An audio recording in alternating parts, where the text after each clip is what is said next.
Well, take a look at that, folks. That's the shot of the Rose Garden. And just take note of that scene right there, because don't forget, Trump put that flooring in right there. And if you look at the back of the Rose, you're going to see those pillars right there. That's the Oval Office.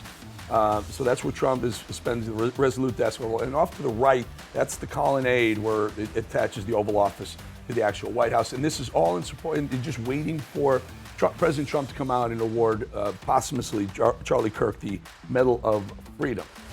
We're going to keep our eye on that, because we will go to that immediately. Every so often something happens that reminds us just how fragile our freedoms are. We can't afford to take our rights for granted. We must draw a line in the sand, and our friends at Patriot Mobile have been doing that for more than 12 years. The truth is, there's only one proven provider that boldly stands in the gap for Americans who believe freedom is worth fighting for, and that is Patriot Mobile. Not only are they leading the red economy, they're also outpacing the competition in technology. Patriot Mobile is one of the only carriers offering premium access to all 3 major U.S. networks, giving you nationwide coverage and service you can count on. They also offer unlimited data plans, mobile hotspots, international roaming, internet backup, and more. Switching is easier than ever. Activate in minutes from your home or office. Keep your number, keep your phone, or tell you what, upgrade. Take a stand today. Go to patriotmobile.com/RAV or call this number, 972-PATRIOT. That's 972-PATRIOT, and use the promo code RAV for a free month of service. patriotmobile.com/RAV or call 972-PATRIOT. Make the switch today.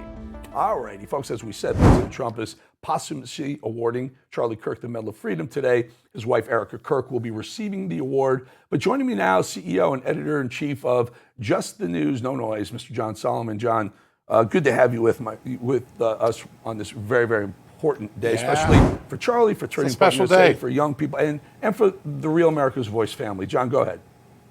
Yeah, listen, I can't think of a better name of a medal to give Charlie. Forget the fact that it's the highest civilian honor, but what Charlie lived for was to ensure freedom for another generation. He inspired millions to fight for that freedom, and he understood that there was a force creeping among this nation that was trying to eradicate the belief that we were endowed with this inalienable right to freedom, beginning with the freedom to speak and debate and talk and practice our faith. And he fought so feverishly for it, and I can't think of a greater honor that he would have been more proud of, and I certainly am proud of, to see him receive today, even though it's in his passing. Yeah, if you want to do this, listen, I hate doing it, but it was a month ago, and well, let's just take a look. Go ahead, sure. Mad Dog.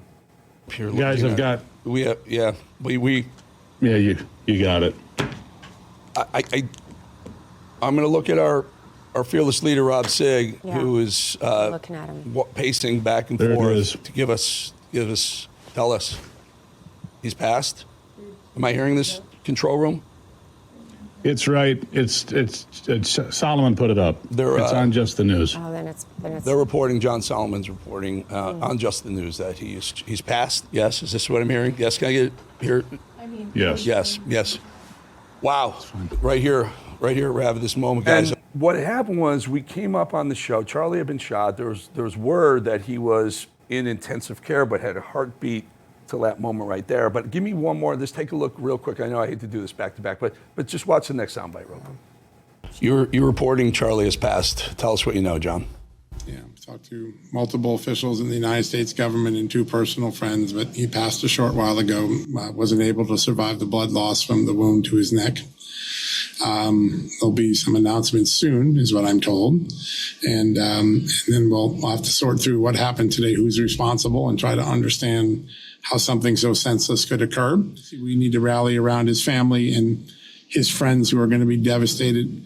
But what he started is our generation's obligation to finish, to protect free speech and free expression and free religion, and to speak out until the moment we crush it, the intolerance that has led to violence and unthinkable American acts. Where this is the acts that we've seen in the last decade of censoring people, canceling people, bankrupting people, killing people because of their political views is not American, and there's no space for it. And if the greatest honor we can give Charlie is to make sure we finish what he started by crushing that mindset, it'll be the best honor we can give him tonight at this very difficult moment for his family. And the reason why I don't play those, John, is because while we were reporting live, we didn't know what was happening with Charlie. I saw you. I saw your face change. I saw you look down. Yeah. And we were all emotional, but you went away for a minute. You confirmed it, I guess. Tell us how that went down. Yeah, I had two sources. I wanted to get a third and a fourth quickly, and so I'm texting back and forth, and I got the sort of level of sourcing that I knew I was 100% right. And then I came back right on air. We pulled the trigger on the wire here at Just the News, and then we came right back on air to describe it to everyone. And it's hard. It's hard to keep your passions out when you're just trying to do the reporting of the news at that moment. But you do it because the country deserves the truth. They need to know what happened, and they need to know it's true. And we did that, and it was an honor to be on air with you when that happened, and to be on with all of our great RAV colleagues, Rob Sig and Gina and everyone that was on the block at that moment. Because I think Charlie viewed us all as friends and colleagues. I was with him just 2 weeks before he passed. I've said this, and I have a little bit guilt now because he wanted me to come out at the end of August, just before Labor Day, to Colorado. It was like a 13-hour flight on the way the hop went on a Saturday. I was kind of grumpy going out there, like, I don't really want to do this, but Charlie's my brother, I'm going to do it.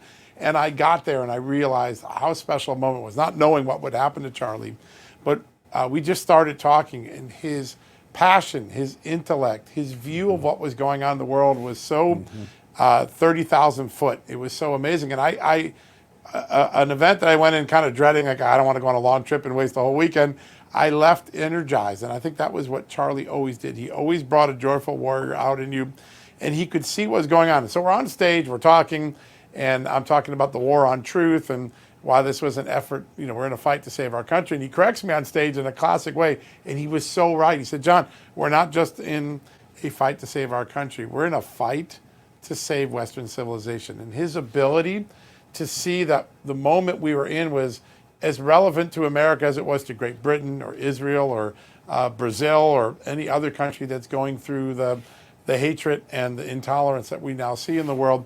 Charlie understood that this wasn't just about saving America. It was about saving the mores that made Western civilization great, starting with freedom. And I walked away that weekend. I literally had a kick in my step when I flew out Sunday morning to come back home because Charlie invigorated me. And I think that ability to see what was at stake, what the solution was, and to never stop working to get to that solution. I'll never forget that weekend with him, and I'm grateful for it. Although I admit I kind of groused going in, but I left having been rewarded by him. I spent a lot of time at Fox. I literally probably the only human being to ever fill in for Sean Hannity and Bill O'Reilly on the same evening. Wow, that's impressive. That moment when we were together there, John, was more emotional, more material to me in my career than any. And a credit to you for really of reporting that news and holding it together when we were all kind of like falling apart. Thank you. Do we have Brian Glenn? I think we have Brian Glenn at the Rose Garden if we have him. Do we have him? Brian, can you jump in here, Brian? Set the scene for us, my friend. Yeah.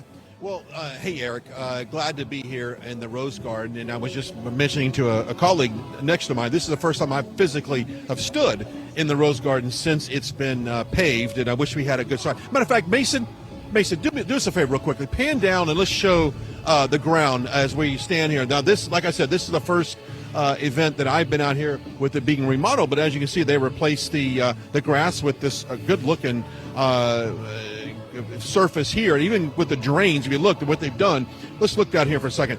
They have actually put the drains in the shape of an American flag, the stars and stripes, just a beautiful accent here. But what a very special day to be here, obviously, as we kind of remember where we were when we got the news of Charlie Kirk being assassinated. I was on the plane with Attorney General Pam Bondi coming back from a raid that we did at a vape plant in Chicago, cracking down on Chinese vape products being here in the U.S. So we got the news on the plane on the way back, and all of us was speechless. She was speechless. And, of course, we all had to deal with the fallout of that for the rest of the day. And we still carry it to a great extent, even as we speak. But today it is about honoring him, honoring his birthday, and giving him pretty much the highest award that you can get from a president, and he rightfully deserves it. Yeah, and Brian, any word on Erica Kirk's going to receive the medal in Charlie's absence? Any word on Erica and how's she doing? Well, I have not seen her. I know there was some video earlier circulating that she was arrived just behind us on the south lawn, but I have not personally seen her here yet. But I would imagine she will deliver what we could expect to be a very emotional, impactful speech, very much like what we heard at the ceremony there in Phoenix just weeks ago. Okay, guys, do me a favor, guys. If you guys can both hold, we're going to take a quick break and come back in 2.5. Love to keep you guys on screen if we can. We'll be right back, folks.